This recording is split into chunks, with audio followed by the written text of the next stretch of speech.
que vous m'entendez? On t'entend, Eric. Parfait. Donc, en fait, je reviens sur le sujet de la réunion. Le sujet de la réunion, c'est la charte à l'épreuve de la réalité. Je note que 580 personnes ont signé, 40 ont été élus. Alors, c'est une avant-garde qui est copiée.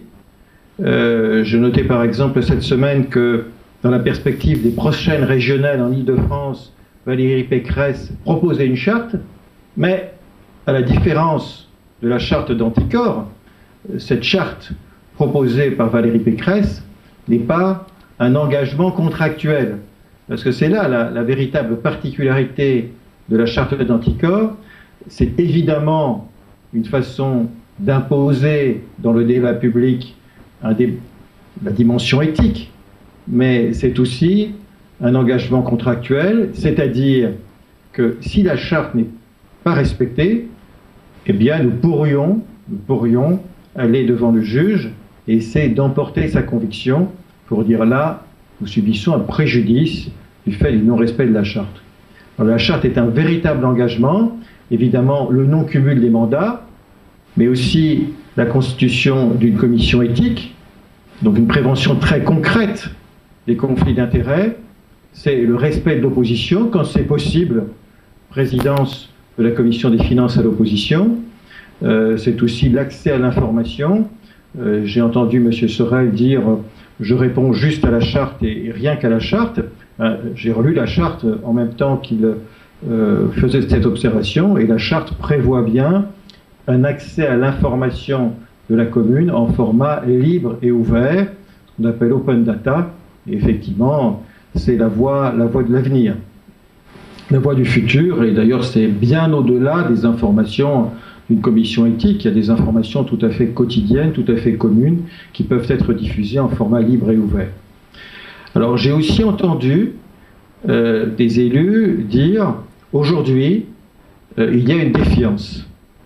Et c'est vrai que nous sommes au paroxysme de la défiance. 90% de nos concitoyens ne croient plus au parti, ne croient plus à cette forme de représentation politique par les partis. Pourquoi? C'est assez simple. Il y a eu trop de petits compromis, trop de renoncements. Et j'ai entendu, et c'est vrai, les stratèges savent comment se faire élire, et après, ils mangent sur la bête. Alors parfois, on est dans l'illégalité complète, c'est l'affaire Sall. Parfois, on est dans la légalité, mais ce n'est pas plaisant d'apprendre sur Mediapart aujourd'hui que les sénateurs, qui sont relativement bien rémunérés, ont droit à 8 000 € par an d'étrennes en plus.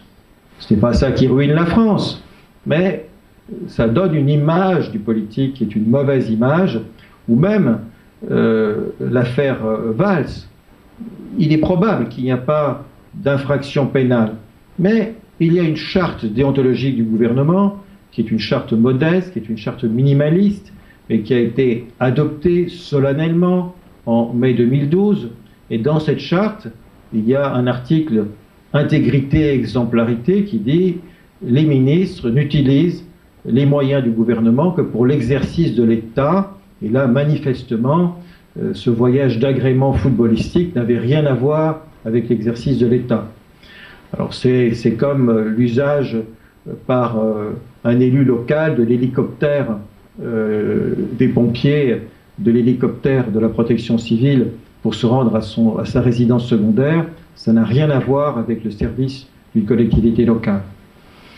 Et donc, on ne peut servir le bien commun en se comportant comme un petit marquis. C'est la leçon que je tire de la réprobation publique qui salue ces manquements, sauf quand le clientélisme l'emporte. Et effectivement, nous avons des pathologies de la démocratie, Balkany, ou même Secaldi-Reynaud. C'est vrai que Secaldi-Reynaud n'avait pas signé la charte, c'est son adversaire qui avait signé la charte.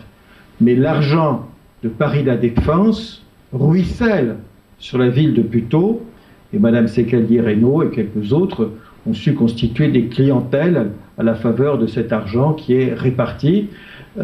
Et là, effectivement, contre ce type de pathologie, on ne peut rien, sauf si on suit la politique d'Anticor, qui recommande, pour l'instant, nous n'avons pas emporté la conviction du législateur, mais nous recommandons fortement que, pour ce qui est des candidats aux élections, comme pour les fonctionnaires, eh bien, ils aient un casier judiciaire vierge. Un casier judiciaire vierge d'infraction à la probité pour se présenter. Alors je salue, je n'ai pas pu suivre l'intégralité de vos débats pour des raisons techniques, mais j'ai entendu notamment les maires qui se prononçaient au début, qui répondaient de la façon dont la charte Anticor était appliquée dans leur commune, et je salue cette démonstration quotidienne de l'éthique personnelle. J'ai entendu la démocratie citoyenne, ce sont les citoyens qui doivent co-construire leur ville. Et il y a un clivage qui n'est pas un clivage droite-gauche dans ces collectivités locales. Il y a un clivage entre ceux qui se servent et la caste et le reste des citoyens. La caste, c'est l'expression qu'emploient beaucoup nos amis espagnols, nous dirions en France peut-être l'oligarchie, ceux qui se servent et les citoyens.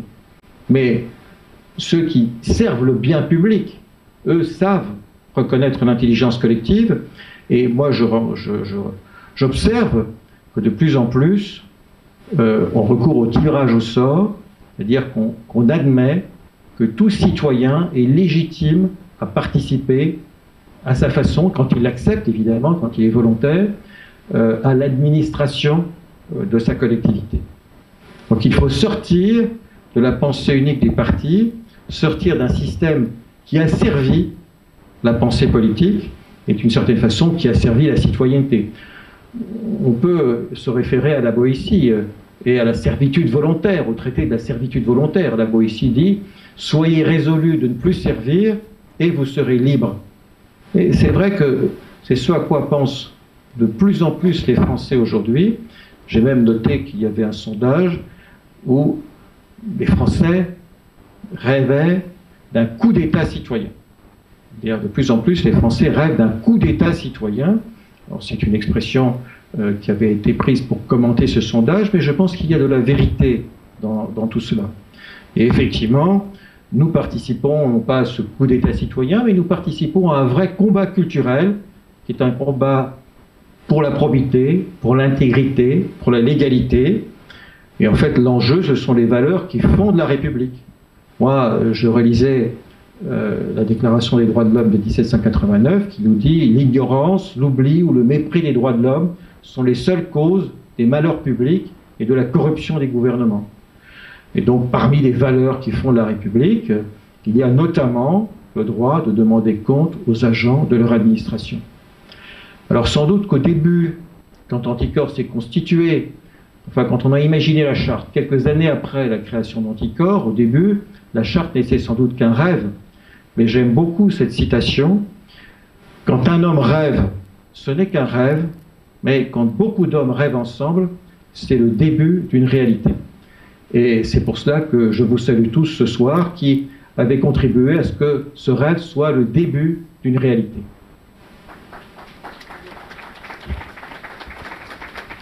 Merci beaucoup Eric, en tout cas on t'a très bien entendu, hein, donc ça marche bien, Skype.